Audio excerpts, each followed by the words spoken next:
E cá estou eu, finalizando mais um dia, mais uma aula concluída.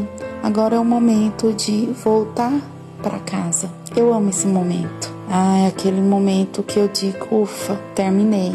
Eu consegui, finalizei mais um dia. É um momento para mim quase mágico. Ele me provoca muitas sensações. Eu amo esse trajeto do serviço até em casa. Não importa qual seja, eu sempre amei esse momento de voltar para casa. Eu sempre gosto de ir refletindo sobre o meu dia, se eu dei o meu melhor, em que eu posso melhorar.